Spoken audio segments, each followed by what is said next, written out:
63। तो n की value आ गई 19 मल्टीप्लाई 2 यानी n इज इक्वल टू आ गया 38। तो n की वैल्यू जो हम ढूंढ रहे थे, जो पूछी गई थी, वो n is equal to 38 is the answer. Option C is the correct answer. ऐसे करना था हमें। an दिया हुआ है, an से हमने एक एक्सप्रेशन निकाल लिया, फिर sn गिवन है, sn से हमने ये वाला इसमें यूज किया, तो एक n के साथ वैल्यू आ गई और फिर उसको यूज करके n की वैल्यू हमारे पास ये आ गई।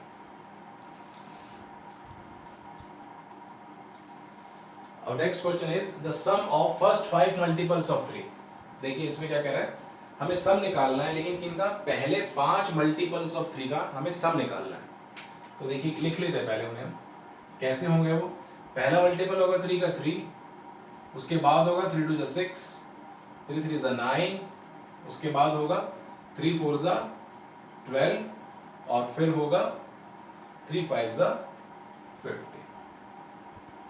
तो ये 5 मल्टीपल्स हैं। छोटा ही सवाल है, 5 अगर बोल देता 50 निकालो 50 मल्टीपल्स, तो ऐसा नहीं है कि हम 50 के 50 मल्टीपल हम लिखेंगे, अभी तो हमने से लिख लिया 5 मल्टीपल।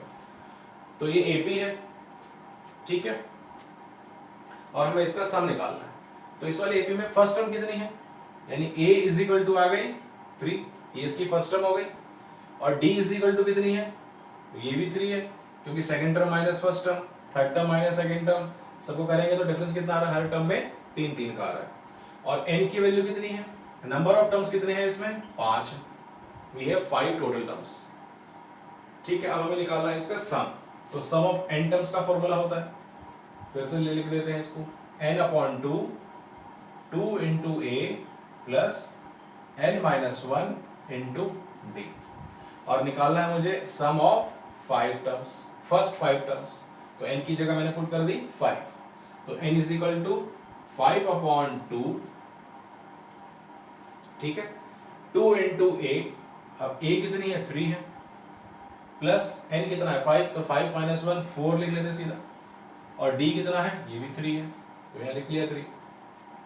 इट इज 5/2, 3 2 6 प्लस 4 3 12, कितना आएगा, ब्रैकेट के अंदर तो हो जाएगा 18, यहाँ कर लेते हैं ना बचा हुआ पार्ट, यानी 5/2 इंटू 12 और 6 18। अब इसको काटेंगे, 2 1 2 9, 5 into 9, आंसर इज 45। यानी sum of first 5 terms of this AP which is multiple of 3 is equals to 45। A की वैल्यू, इसका आंसर हो जाएगा ऑप्शन ए, जिसकी वैल्यू है 45। ये MCQ टाइप क्वेश्चंस थे, बहुत इंपॉर्टेंट, प्रैक्टिस करेंगे तो अच्छे से हो जाएंगे।